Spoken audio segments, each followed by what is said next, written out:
Hey everybody, good morning. It's a Monday morning. I'm Frank Holder. I'm here with Fig. I'm here with talent comedians you guys have known have been in the game for a while. They've been on Def Comedy Jam. They've been on everything. They've been in comedy shows, comedy specials, comedy TV shows. I mean, these guys have toured the country, toured the world and doing comedy, and now they decided to make a stop and pit stop in sports. Guys, how was your Thanksgiving weekend? Oh, mine was better than Fig's. Oh, okay. No, it wasn't, God dog it.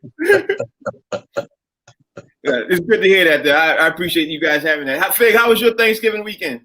Man, my Thanksgiving was off the hook, man. It was just me and the boss.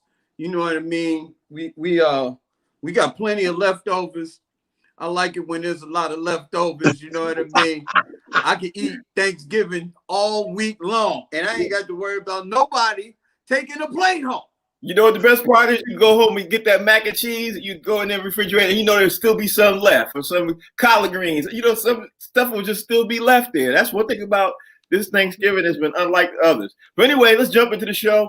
Okay, of course, you know, I always start out the week with the COVID report. And the COVID report this week is kind of weird because we were expecting, when we left, we were expecting, you know, to see the Ravens play Pittsburgh. That game was supposed to happen on Thanksgiving. Right when we left doing the show, it was like, okay, we were looking forward to the game. And then during the show, the game got pushed because of COVID. The game still hasn't been played. The game is supposed to be now played tomorrow, but because of course, the Ravens having some issues, the Ravens practice was again canceled this morning. And now, of course, the Ravens are saying that they might have issues with travel. You know, there's 23 players on the Ravens team, 23 players right now on the COVID-19 list right now, and the Ravens haven't practiced in 2 weeks. Talent, I guess the question is, you know, especially since this is being a big game, I guess the question would be, is any of this surprising to you hearing about this COVID-19 list, and we still haven't seen the game? You know, this is a big game. We're all expecting to see on Thanksgiving. But go ahead. Yeah, I mean, you know what? It's funny. It was the biggest game for Thanksgiving. Actually, you know, we were happy to get the 3-game sequence, and this was the biggest game out of the 3 that most anticipated anyway. 2 power teams packing up, because the other teams were kind of not great records or kind of bumming out. So you just watching them to be watching them because it's Thanksgiving. But this was an actual game to watch, actual Thursday night football type thing. And I definitely missed it. I definitely wanted to see it, but I'm not surprised. None of the COVID stuff is going to surprise me. Me neither. It's not going to surprise me either. Fig, what was your thoughts when you know, after you hear everything that happened all the way up to this morning? Man, the thing is that you got certain teams that are not having these problems. So then it makes you wonder, the teams that keep popping up with COVID-related problems, what are they doing, or what is it that they're not doing? To run themselves into this situation, man. I don't know, man. Is it irresponsibility? You know what I mean? People not wearing their masks, they pretending like it's not serious. I don't know, man. I just like it just seems like the people that wear their masks and you know, practice social distancing and try and be safe, they seem to be okay, and the other people are not. So I don't know what to make of it, man. You know what? Since you said irresponsibility, the thing that jumps out to me is the Denver Broncos. We're going to talk about that in a minute. But we have to first start because they were very irresponsible, especially the quarterbacks.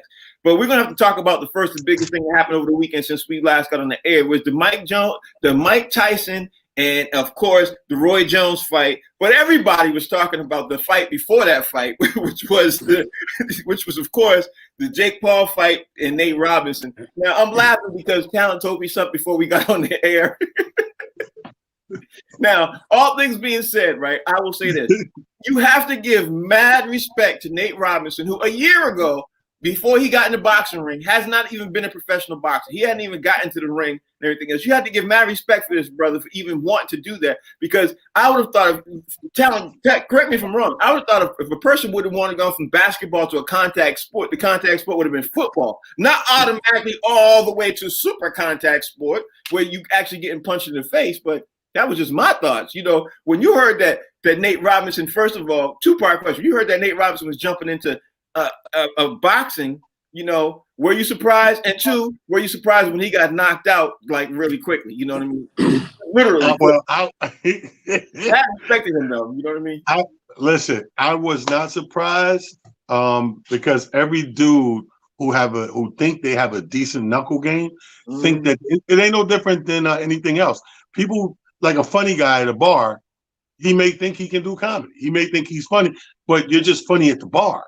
Right. It's different when people pay an admission, sit down, look at you, expect professionalism, timing, and funny jokes and material and all this stuff. Same thing with the athlete. You know, if you looked at his physique, he obviously worked out. He had the muscles. He looked great in shape. So he probably got a decent knuckle game, probably slap boxed a couple of little dudes from the NBA, right? And said, yeah, I'm going to do this charity fight. When you get in there, it's a different ballgame. I made that mistake as an adolescent. I had a nice little slap boxing game. And one dude father had gloves and was like, yo, stop playing in the street like that. Y'all want to box? Come on here, put these gloves on. I said, yeah, put these gloves on. Man, dude whooped my ass so fast.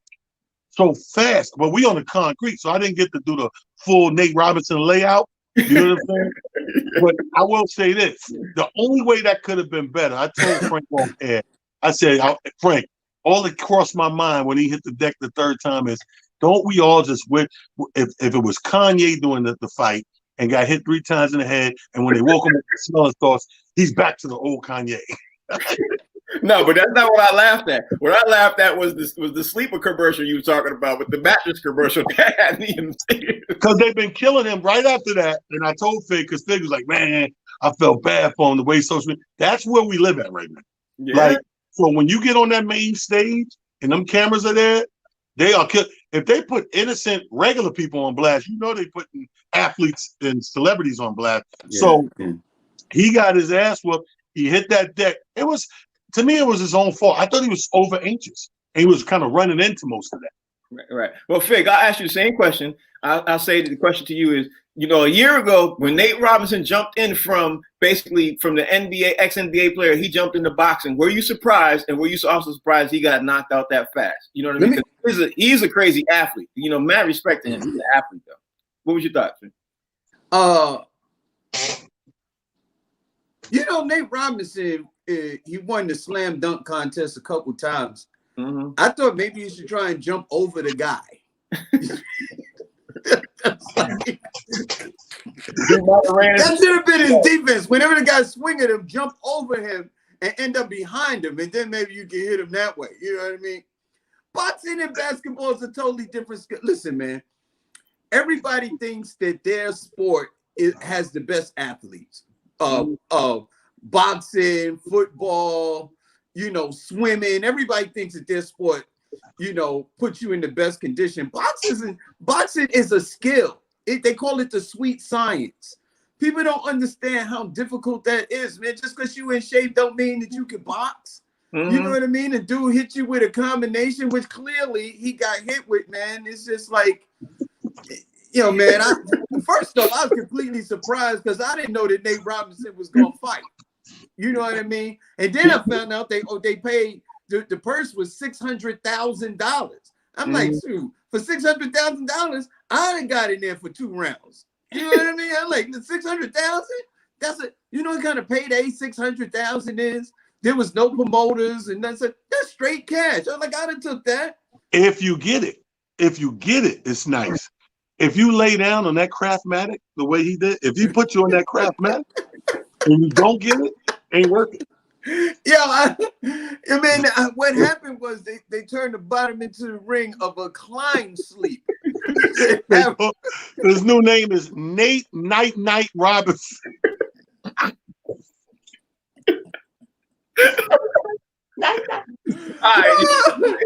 The Klein sleep motto is have more fun in bed.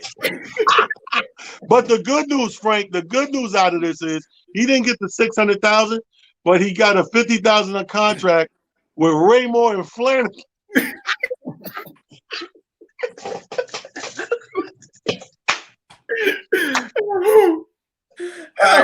Let me ask you this. He's gonna put on a suit and work for Siemens. Let me ask you this. Now that you also saw the Mike Tyson fight, we also know the Tyson and Roy Jones fight. The funny thing is out of that fight, the biggest news coming out of that fight was Snoop Dogg commentating. Everybody wasn't even talking about the fight. Yeah. Snoop was commentating. He was hilarious. He was doing this. He was doing that and everything else. First of all, I thought it was a great thing for them to do for charity. But when you heard about Snoop and Roy Jones coming out in a draw, and the biggest thing talking about coming out of that whole weekend was Nate. Tyler, what was your thoughts when you woke up the next morning, or unless you watched the fight? I don't know if you paid. No, I watched it. I watched the whole thing. I was saying this in real time in the living room with my peoples. I was like, yo, first of all, I laughed too loud, way too loud at him getting knocked out each time. Because it was this overhand right, and it wasn't like what you in front of me. It was kind of like him running by because he kept charging, and dude in defense hit him with the overhand right 3 times. So I'm laughing. When that fight was over, I told everybody in the room, I said, yeah, that's it. We are not going to see any more entertainment. That's the entertainment of the night. You're not going to top that. Nothing's going to happen to top that. And sure enough, the next fight comes on. Nothing topped that because you got one guy that came to fight and one guy came just to beat it. Roy Jones just came to beat it. Yeah. Roy Jones did some of the worst boxing I ever seen in my life. I've chased people in the projects and never seen them put their hand out and run this way. Who does that? What move is that? The hand out, run this way. Hand that way, run that way. What are you fighting parakeets? You in the cage with parakeets? Like, that was the wackest for a professional boxer. And the only thing that made me mad about it is Tyson really came professional to fight. Mm-hmm. All right. What was your thoughts when you saw that? Man, I didn't watch the whole fight, man. I saw clips and stuff like that, man. But I've seen what Mike Tyson can do. And I've seen what he's done to people before. Mm-hmm. I got a lot of respect for Roy Jones just getting in the ring. I really thought that Roy Jones was going to get destroyed. The fact that he survived running or anything else, I give him a lot of credit because there was a lot of younger, stronger, bigger, faster dudes that got in the ring with Mike Tyson and had the same plan. They was going to run until, and hopefully they could get away. And they weren't able to do that against Mike Tyson. So, man, the fact that he survived. But Fig, running is one thing. This man playing, if you look at his playbook, somebody took a picture of his playbook. It was duck, duck, hug, swing, miss, hug, dance, hug. Yeah. You can't knock out somebody that's just constantly hugging you. It's true. Yeah. The best thing he could do is try to try that slight headbutt thing to kind of make you get away from. Roy Jones wasn't having it. You hugging me. It's Thanksgiving. You hugging me. Tyson didn't get the memo that it was a demonstration fight. He didn't get the memo. He came in to knock somebody out. And Roy Jones' fan was like, "Bro, this is not that kind of fight. I'm trying to get knocked out, man. This is an exhibition fight. You ain't trying to lay me out flat on this. That's not going to happen. You know what I mean? Tyson, he's incapable of playing that type of role. For one, for two, the new Tyson, all he does is smoke weed. Who's getting in the ring with a weed head? He gonna try to kill you. Yeah, but see, Jake Paul didn't get that memo neither. He knocked Nate Robinson out. Nate Robinson came in there thinking he was gonna, hey, I'm gonna dance a couple rounds and everything, and he ran into a haymaker. Frank, first of all, cocaine is a whole different drug. Yes. When we talking weed, that's one thing. Have you seen Jake Paul? Jake Paul was on this. He was, and then this little dude smaller than you keep flushing in. He was just doing all those was like reflexes. And he got caught with, I hate to see what happened if he got caught with like a flush joint. Those are reflexes, overhand rights, and he kept hitting the deck. The funniest one is the second one, because then Snoop starts singing a Negro spiritual. Yo, Snoop said, rise. I said, yo. Well, that was the weekend in sports, y'all. That was the weekend in sports in the boxing world. Can we talk football now? Let's talk football now. Let's do it. I don't know about you guys, but when Sunday morning rolled around and I heard the Denver Broncos were not going to have any QBs except a wide receiver throw a QB, I was like, oh, this is going to be an interesting game. And then when the QB comes out, he throws one pass, and he obviously they lost to the Saints. They made a wide receiver. His name is Kendall Hinton. He had one for 9. He had 13 yards and 2 interceptions, and they got blown out. I was like, you know what? the QBs in the Denver Broncos room because they didn't wear masks, they didn't follow protocol and everything else. I thought Denver should have forfeited the game anyway because they put everybody else's, I don't want to say lives at risk, but they made all these brothers go out there and run around and play. I was like, what is the NFL trying to do? And obvious to me, the NFL is like, no matter what happens, we're not forfeiting this game. You guys are playing this game. You know what I mean? Like when you started this channel, what was your thoughts? Because the Denver Broncos wanted to even have a coach be QB. They literally petitioned the NFL. Can we have our coach play? Like, no, you all get somebody else to play. Y'all playing. What was your thought when you heard about that? Well, I think that what the NFL is going to do, like is what they did with this game. I think there's a protocol of how far in advance they make that decision. And I think if it gets too close to game time, they're going to go through with it and deal with their losses at the end of the day, for lack of a better phrase. But I think you're right when you use the phrase, Frank, of putting lives at risk because we know COVID kills. Mm-hmm. The numbers are not lying. The numbers are going up and escalating on a daily basis. So you're right when you say, you're being irresponsible. You're putting people's life at risk. I know that some people think they're stronger than whatever or that they're too young to go whatever, but we've seen it happen, man. As rare as it may be, another child died over this weekend of COVID, a child. Mm-hmm. So as rare as it may be, you are absolutely right when you say put in lives at risk. Right, Fig. When you heard that the NFL said the Denver Broncos said, "Hey, can we at least put our coach in, our quarterbacks coach? Can we have him?" And they were like, "No, you do what you have to do." The NFL said, "No matter what, this game is going on. It's moving forward. I don't care what you all do. It's moving forward." When you heard that, and they had no QB, they had absolutely no QB, and they moved that game forward. What was your thoughts when you hear that? All of that. It's like this. When a child and you do something and you're gonna get your ass whooped and you trying to plead to your mom like, "Mom, please, I ain't gonna do it no more." He said, "I know you ain't gonna do it no more. You're gonna have to take this ass whooping." and I don't care how much you cry. My mother had a saying: the more you cry, the less you pee. And that's what the NFL told to the Broncos. He said, "You playing." He said, "We don't care what you do. You put somebody out there, a receiver, a running back, a defensive end. I don't care who is going. This game is going to happen. We don't care." And the coach ain't going to be your QB. So you got to do no, sir. Not going to happen. Not going to happen. Now let's talk about the other game, the biggest game of the weekend, if you ask me, was the Bucs versus the Chiefs. Now I'll say this. The people this morning are tearing Tom Brady up like you wouldn't believe. And honestly, we've had this conversation before. I don't know about y'all, but I've said it to you several times. I think it's not Tom Brady. I think it's the coach. And I'm going to show you a couple of instances after your commentary. But I will say this, Talon. When you saw Tom Brady continuously throwing down, they didn't try to run the ball. They didn't do no play action pass at all. The entire game. They didn't do nothing to try to fool the defense. He just kept trying to throw bombs. And they still were in the game. What were your thoughts when you saw that game last night? Well, I think the bombs are in football. To me, when you throw more than a couple of bombs or necessary plays, I think you're trying to cheat the clock.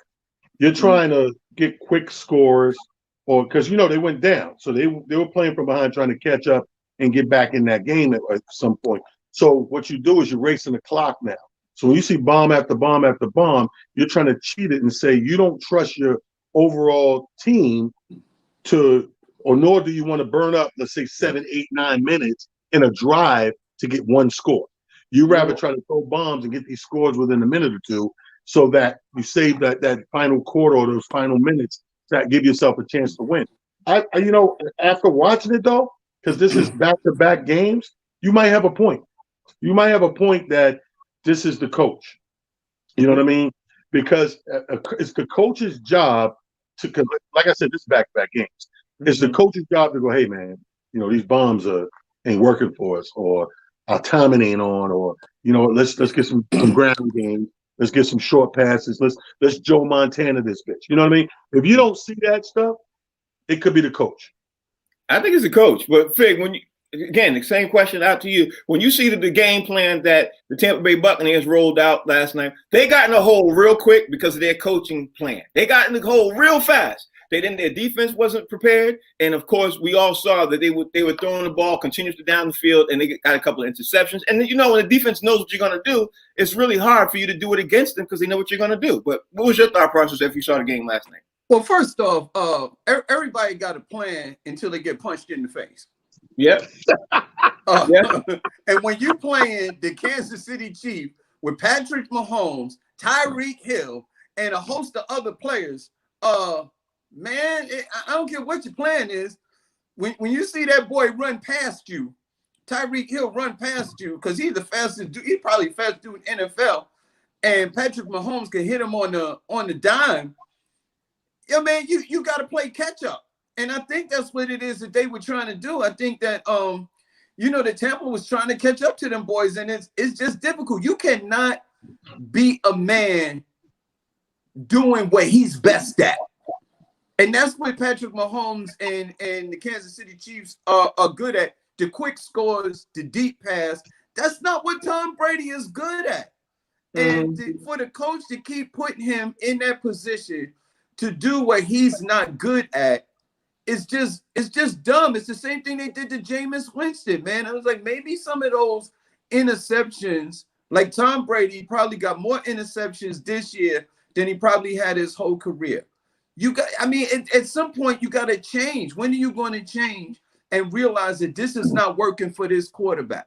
Yeah, you got to do something else. Right. Tom Brady last year threw 8 interceptions all year long. Now I think he's up to 12 or 13 already, and we still got a couple more games to go. So Bruce Arians, Bill Belichick, you know what I mean? It ain't even close to me. You know what I mean? But if you put Josh McDaniels, here's a question for you, Talent, because I really want to hit home with this coaching thing. If Josh McDaniels is the offensive coordinator on the Tampa Bay Buccaneers right now, can you imagine how the play calling and everything will be different with the play action pass, with the fake runs, with the short steam, the short passes, the dinking and dunking, and then throw the bomb. You see where I'm going with this? Yeah.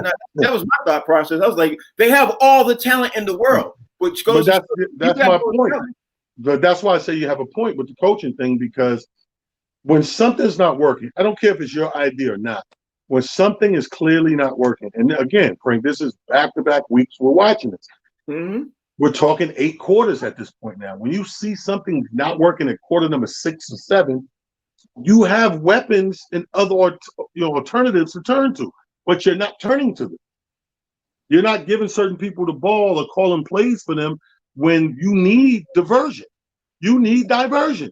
If you keep going, I don't care who you are. If you keep doing the same thing over and over and over again, the defense gets to hone on that same thing. And you make life easy for the defense. You sure do. You sure do. Fig, do you think the Bucs are going to even make the playoffs? Because right now they're a wild card team. If they lose one more game, they're not even going to be in the playoffs. I think they can. I think they can turn it around because of the talent that they have on the team. It's just crazy, man. I don't get it. You know who would work in that system? You know who Bruce Arians really need to coach? Aaron Rodgers. Aaron Rodgers is that dude. Patrick Mahomes is that dude. Tom Brady is not that dude.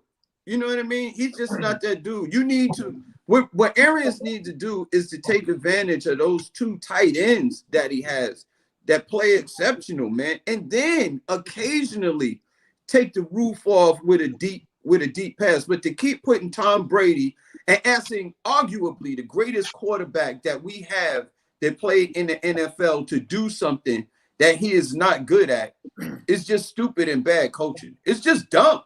But you know what I mean? That's like asking it's like asking Dwight Howard to be Steph Curry or Steph Curry to be Dwight Howard. That's not what you're good at. Right. But here's the answer to your question, Frank. I think they still can be in the playoffs because with 4 games left, 2 of them against Atlanta Falcons. Mm-hmm. Then you got the Lions and the Vikings. So you don't have the worst of your thing is over, to be honest with you. All the trials, tribulations, and testing is behind you. Now, these 4 games left on your schedule are very winnable for a Brady Tampa Bay Buccaneer team. Yeah, but on the flip side of that is you never know what Raiders team is going to show up either, because the Raiders already beat the Chiefs, and the Raiders. No, not Raiders. They don't have the Raiders no more. They got the Falcons twice. They got the Minnesota Vikings, and they got the Detroit Lions. Oh yeah, they should run the table again. They should. They should run the table, but we'll sleep on the Vikings, though, boy. Yeah, any given day they can step up. Anyway, let's talk about the Packers and the Bears because there's a couple more games I want to talk about. Of course, I want to talk about the Derrick Henry game too. But hold on, you mean my Packers? You mean my Packers? Yes, your Pack. That's why I'm bringing it up. You mean Ronnie Perry's Bear? Yes, that's why I want to bring it up. And of course, Rodney Perry's missing today. Let's just bring this in here. He would be after that. So I guess I'm going to ask you the obvious question right now. What's wrong with the Bears? They started out 5-1, and then they ran off straight 4 losses, and now they're definitely not. They don't look nowhere near the team like they did 5 weeks ago. So what's wrong with the Bears, man? I'm going to ask you this, Talent. What you think? I think the Bears got figured out. Mm-hmm. I expected this. What happened to the Bears? They got figured out, and fast in a hurry. I thought that would have been, if I had to pick a team to get figured out, I would have said the Pittsburgh Steelers. But they didn't. Even though I think people figured out Pittsburgh, but Pittsburgh did what we just was saying that we wish Tampa Bay would do, is change up and use your resources. Pittsburgh used resources. Sometimes they beat you with the run. Sometimes Big Ben beat your ass. Sometimes field goal beat you. Sometimes the defense put up points. They're playing on all facets. But Chicago's gotten figured out, and they haven't adjusted from getting figured out. Yeah, I can't disagree with you on that.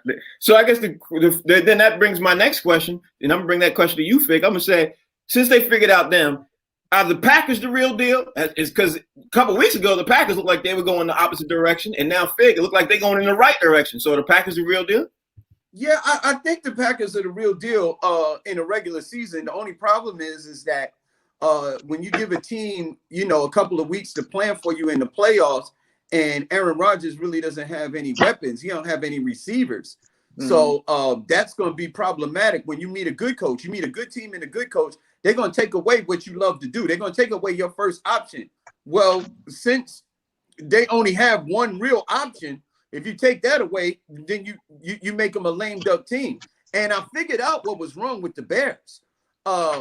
They under those uniforms and helmets, they're really disguised. That's not the Bears at all. Those are the Cubs. Oh,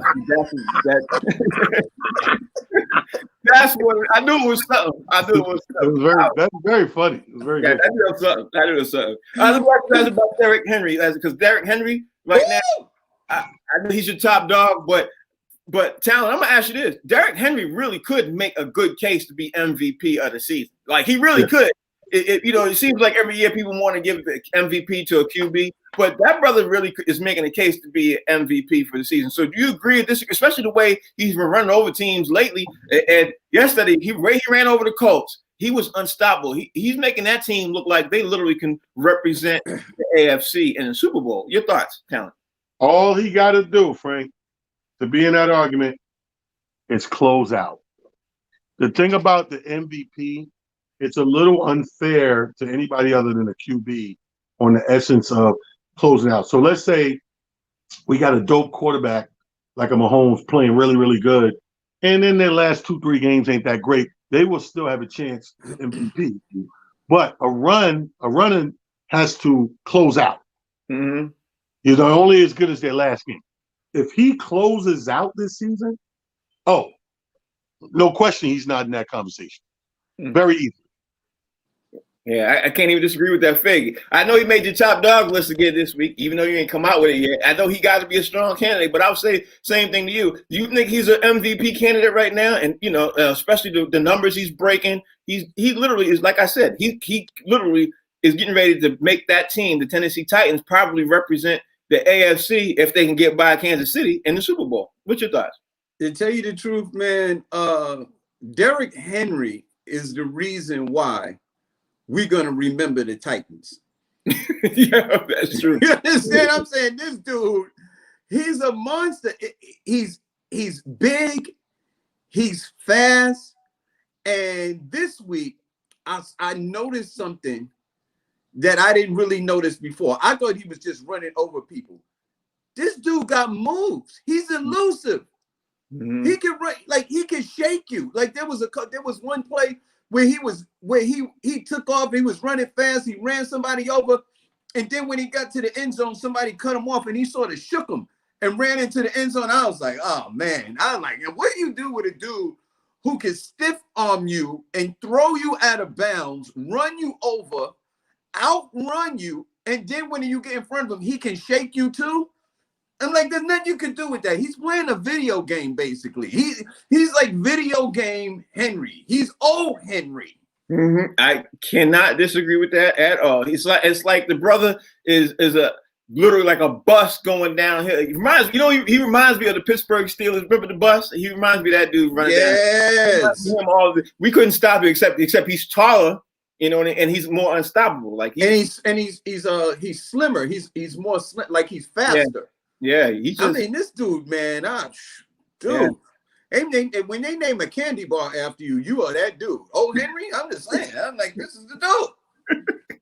Right now, you gotta notice how Rodney Perry ain't here stacking here today, because I really wanted to talk about those dudes destroying the Raiders. Like the Falcons, the Raiders destroyed by the Falcons was the biggest surprise to me over the weekend. Like I didn't see that coming at all. I was like, when I read the score, I was like, maybe the score got, how sometimes it's a typo. I was like, maybe it's a typo on the TV. Maybe they flipped them into flat them by mistake. But then when I saw the highlights, I was like, oh, that was no typo. That was not no typo.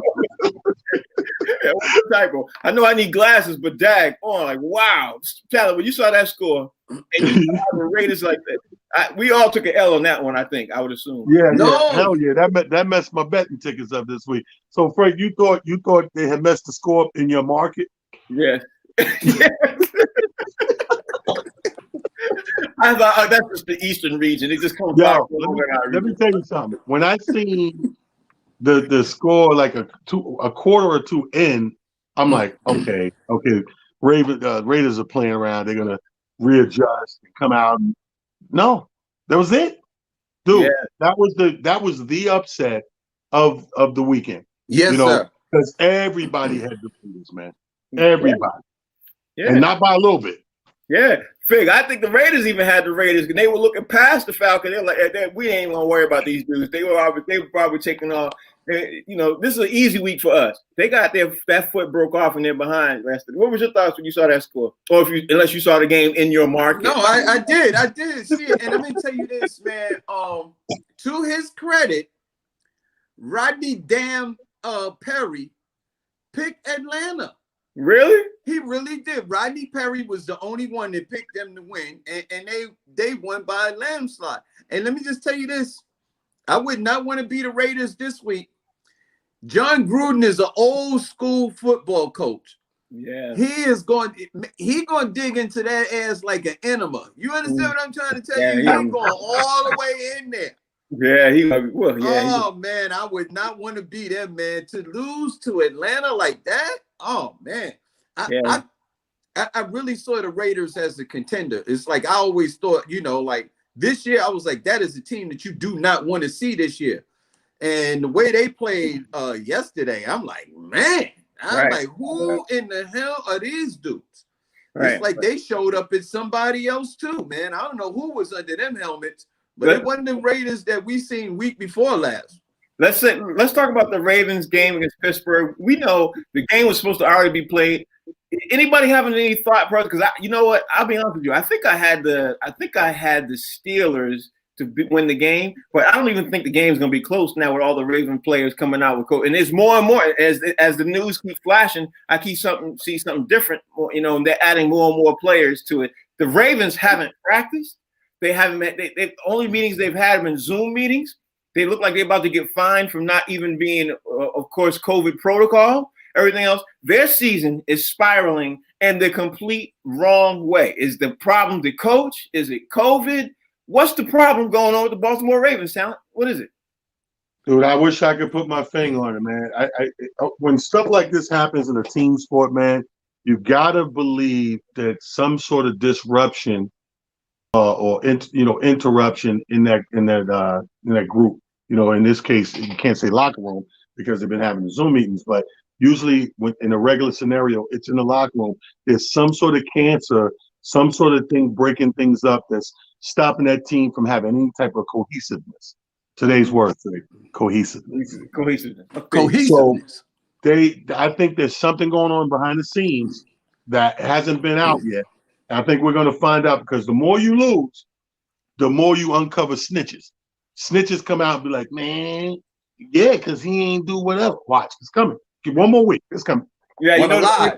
the funny thing is, Fig, is I think he's absolutely right, because I think you're gonna start seeing disruption in the locker room. I think people are gonna be mad at each other because the Ravens are way better than that team than the record says. You know what I mean? Like, it's not even close. It's way better than the team said. But what was your thought process when you hear that the Ravens have not been COVID compliant? People are arguing amongst themselves. I mean, it's a lot going on, and rumors are already leaking out to the public. It hasn't made big news yet. But if they lose one more game, I think it's like Talon said, I think the wheel's gonna fall off the cart now. Well, here's the thing. The word of the day was cohesiveness, not to be confused with adhesiveness. So those are two different things. And I want I don't want our viewers to be confused about that. Okay. Here's the thing. Lamar Jackson was saying something very early in the year. I don't know if y'all remember, where he was like, it's not the same. You know what I mean? Like he felt like the offensive scheme was different. And they're not putting this kid in positions to use his ability to be able to win. It's just like it's a different team this year than it was last year. And if they run up against the Titans again, I don't see this team being able to do anything with them. And you know, if your quarterback, your leader, is disgruntled, that's going to fall down, you know, amongst the ranks. I'm not saying it's going to hit everybody, but you know, then you got some people on your squad to be like, you know, they start feeling a certain type of way also. It's unfortunate that such a talented team from last year turns out to have so many problems this year, because they seem like they were trending in the right direction and getting back to being the Raiders of old. I mean, the Ravens of old. The funny thing is because they haven't practiced, snow's about to get them canceled, COVID's hit that, like there's things beyond them that's out of their control, and they're going in the wrong direction. And whether they stay together or not is going to be see what they could do. What? But you know what? When you have a running team, bad weather seems to work in your favor. Yeah, but you have to have an offensive line to help you block in that run, and that's which they have not had this year. So, and that's why I like the Titans too. Yeah. But anyway, let's talk about the NBA, because the time is running out, and I want to talk about a couple of things, because there's been some conversations this weekend. You know me, man. You know what I do, Talent. I stay hot on I do my homework, bro. I do my homework. Now, the biggest news coming out of the NBA circle this weekend. The first thing is, let me just say this. The NBA just passed a rule this morning that if a player tests positive, he's going to be off the team for 10 days. 10 days off. It just dropped that literally while we were on the air. So 10 days. If you get COVID and you got 5 or 7 games within that 10 days, you're going to give your team some issues. Now, here's the real reason why it's going to be a problem. The NBA this year is going to have more back-to-back games than they've had in a lot of years. So if you get on that list, you could be really hurting your team. Like, imagine if LeBron gets on that list. And they wouldn't normally, in 10 days, they normally would have 5 games. But in 10 days, they can probably have 8 games. You know what I mean? Right. You take LeBron out of the Lakers, now you got an issue. But anyway, let's move on.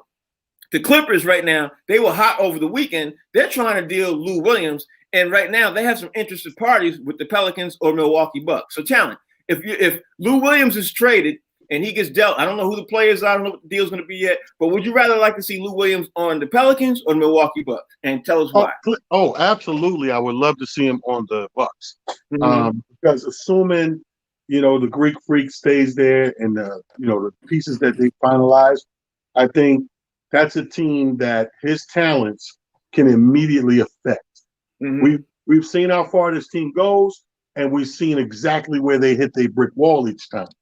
This guy can get them through that brick wall. With his talents, it's the one little slight thing that they're missing. Even though they got a deep bench, they don't have a Lou Williams type. You know what I mean? Lou Williams is a spark, man. He comes out sometimes. We've seen him in his career have to revert to a starting position when people go down or people get technicals or suspensions or whatever. So he's really a starter that you can reserve for the 6th man, the difference maker, and it's only going to look great on a team like the Milwaukee Bucks. The other team's still doing what they do. So Milwaukee, definitely. Fig, Is Lou Williams that missing piece that the Milwaukee Bucks happen to need? Because there's a couple pieces they need. Is he that missing piece? Or I like Lou Williams because he has a lot of weapons. You know what I mean? He can take you to the hole. He can score. He has a fadeaway, mid range. He can knock down the three. I think he's a I don't know if he's a leader of the team, but he's definitely when he gets on the floor, he's a floor general. He plugs a lot of holes that Milwaukee has, and it'll be difficult with the other players that they've accumulated for teams to clog the paint when you have a shooter like him and some of the other shooters that they acquired on that team. So I think him on that team would make them a problem. I don't think he'll work in with the Pelicans because they got that food down there, and Lou Williams like to eat, so you never can tell. I don't know if they got any sweet Lou wings down there, but I know they have some places like where they serve the wings. He likes to do other things than eat, and we've seen what he likes to do because we won't even talk about the strip club stuff that he likes to do. And yes, sir. Got a whole bunch of them down. You know what I mean? So he hangs out with Garoppolo in the off season. Yeah, we won't even talk about that. Here's other big news happened over the weekend. The Mavericks and the Raptors have been trying to work out a trade. They've been talking about a couple of players, moving pieces and everything else right now. The hottest one they're trying to get right now is the Mavericks are trying to get Kyle Lowry to be paired up with Luka Doncic, and they're trying to see what they can give to be able to do that. Would you like to see a Kyle Lowry and Luka Doncic backcourt for the Dallas Mavericks talent? And your thing is on, your mic's off. What's your thought process when you hear that? Awkward. It's awkward. Mm-hmm.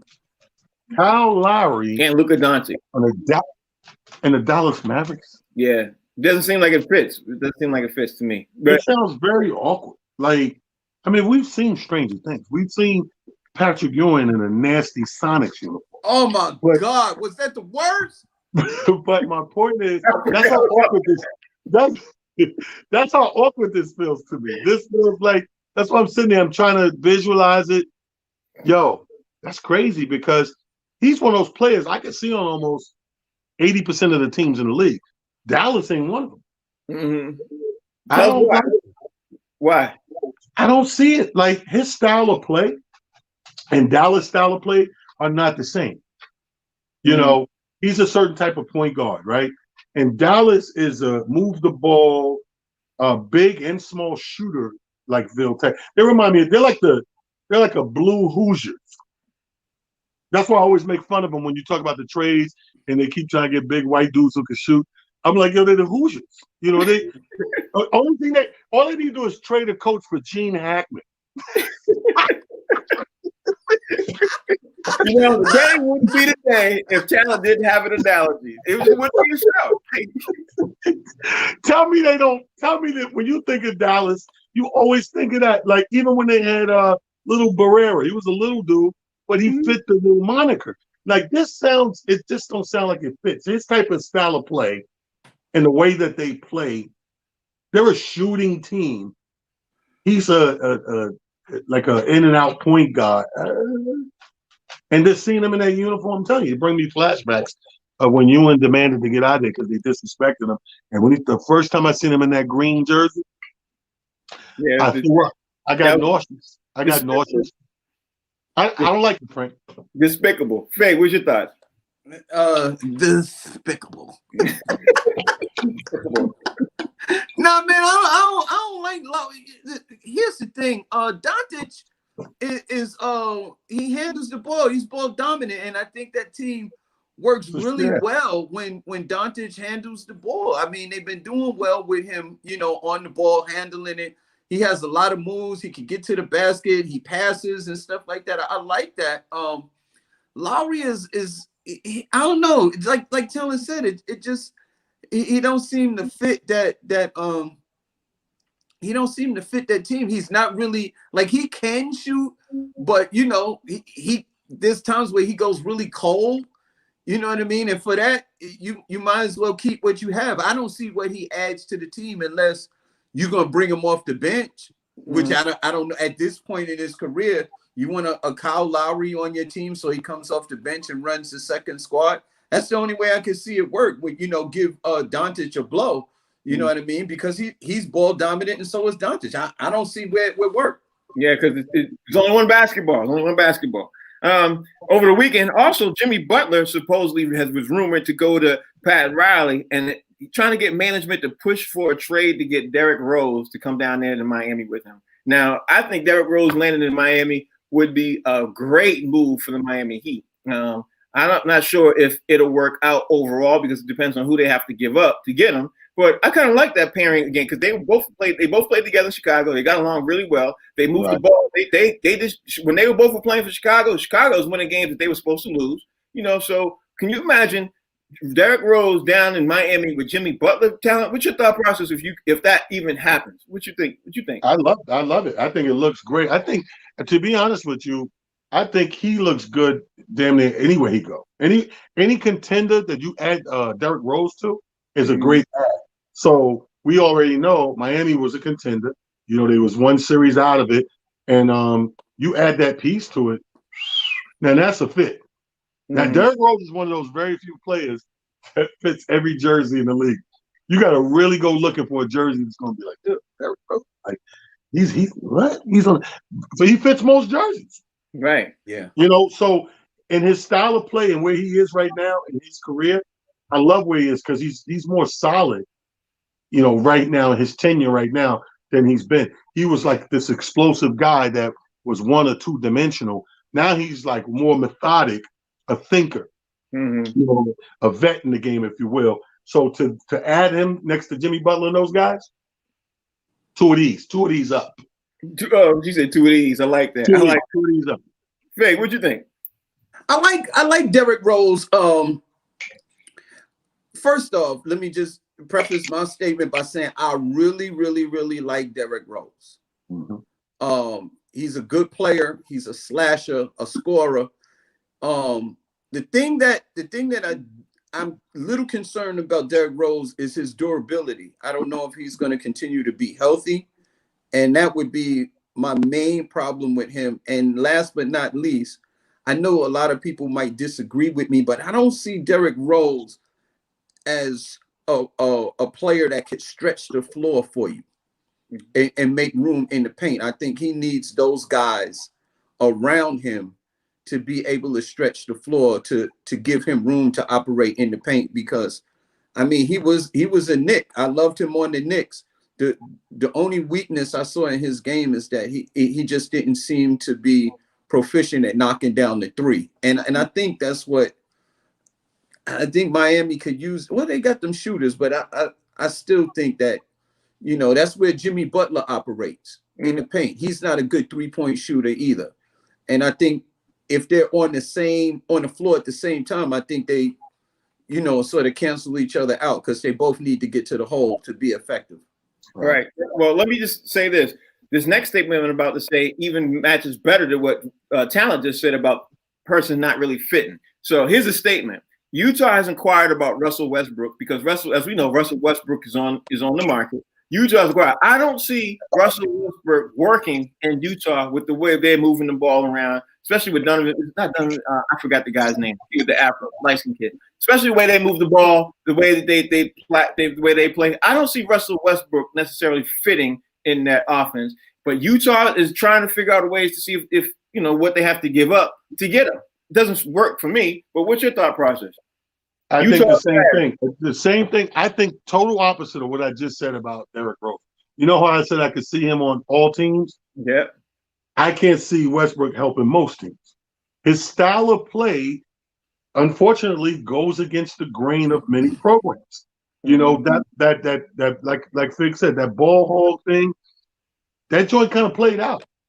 And we all know that one of the best ball hogs of our time was Kobe Bryant. God bless the great dead. One of the best. Even he had to get to a point and say, you know what? I need to share this ball with at least 1 or 2 other superstars to win this game. He basically did what Jordan did later down the line. Jordan held that ball, did what he had to do, took 50 shots a game, whatever. Had to get to a point 8 seasons in, like, do I want to win this chip? I got to adjust. unfortunately, Russell's still with the same old program. Mm-hmm. We haven't seen him adjust when he should adjust 2 seasons ago at least. I would have adjusted as soon as KD left my ass. Mm-hmm. Can't disagree with that. Can't disagree with that. I don't think it's good. What's your thought? Yeah, I actually before KD, because that was the reason that KD left. Mm-hmm. Is because Russell was ball dominant and he wouldn't give up the ball. I don't. There's very few teams that I could see him, working with. Maybe somebody that needs a little spark on their team. Maybe in Atlanta. Maybe he do good in Carolina. Mm-hmm. On Michael Jordan's team down there. Somebody that needs a spark or somebody needs to draw attention to their team, and somebody that we know is not a contender and not really going to win, but he'll get you some games, but he's not going to get you a championship. There you go, right there, LA Sparks. I think that team is already taken. Tell him, I'm going to ask you the last question before we wrap this up. Do you think, without a shadow of a doubt, the Sixers are going to trade either Joel Embiid or Ben Simmons before the season starts? Yes. I think that, and we talked about this before, unfortunately, it's a toss-up. It depends on what the plan is going forward, whether you get rid of the big man or Ben Simmons. Who do you I don't think? know. Who do you think? In my mind, I don't know what Doc's plan is. If Doc is going with the big man thing, then of course it's going to be Simmons. But if he's saying, you know what, I'm going to trade the big man for other type of players like slashers and shooters and all that, then Big Boy's gone. But I do agree and do think in my heart of hearts, one of them is gone before the season starts. If you had to pick, who would it be? If it was up to me, Embiid's gone. Yeah. Ain't no ifs and but about it. It's many a big men who will apply themselves to the game in a more in-depth mode than he is. To me, he's coasting. Like we always talk about his potential, but we can't give a damn about his potential if he don't give a damn about his potential. Yeah, I can't disagree with that. Rick, what's your thoughts? This is going to come out of left field. I think that a Russell Westbrook would do good on Philly, playing with a Joel Embiid. I think his motor and his ferociousness and his mentality would be kind of infectious on that team. He might just get Joel Embiid to play a little harder or to play up to his potential. The thing between him and Doc Rivers might be able to put a little juice in a Joel Embiid. I think he may. Fig. The question is Joel Embiid or Ben Simmons going to be on the team? If it were me, because the NBA doesn't have a lot of dominant big men, I would not get rid of mine. I think that they will split up. And if I had to make a choice, I would get rid of Ben Simmons and keep Joel Embiid because, like I said, there are not a lot of dominant big men with Joel Embiid's skill set. Okay, so that's what he says, and that's what we'll see what happens because right now it looked like they're on the wires right now. They're making some moves. I wouldn't be surprised because the NBA season is really getting ready to get underway with preseason getting ready to start tomorrow. Yeah, in a couple of days. So we don't know what's getting ready to happen. I'll say this: something else is going to happen before everything's the season kicks in because all the stuff is going on. But we got to get ready to roll up out of here. It's that time. Talent, you want to tell everybody out there how they can follow you? Hey, follow me on Instagram at Talent the Comedian, Twitter at It's Just Comedy, and King Talent Harris on your Facebook. Follow your boy. All right, that's how you catch up. How about you, Rick? You can follow me on all social media platforms at Comedian Fig, and Monday through Friday, I'm on the box seats, baby. Get yourself a cup. With that being said, Rodney Perry will be back tomorrow. Stacks hopefully will be back tomorrow. I don't think Stacks in jail like you were saying on the air, Talent. I don't think he's in jail. He's in Rikers. I'm Frank. That's Talent. That's Fig. This is the show called The Box Seats. We're on every Monday through Friday from 1 to 2. We're on the channel called The Humor Mill. You can download the app. where we have other shows. You can download the app. You can call your cable service provider to get them to, hey, pick up this channel, add that. Tell a friend to tell a friend. Do all that. This week we are having some guests because this week is a regular work week. This is what we're going to do. We're going to have some guests. We're going to add all that. We'll figure it all out. We'll let you all know. You'll see. Stay up. We'll see y'all tomorrow. Same bat time, same bat channel.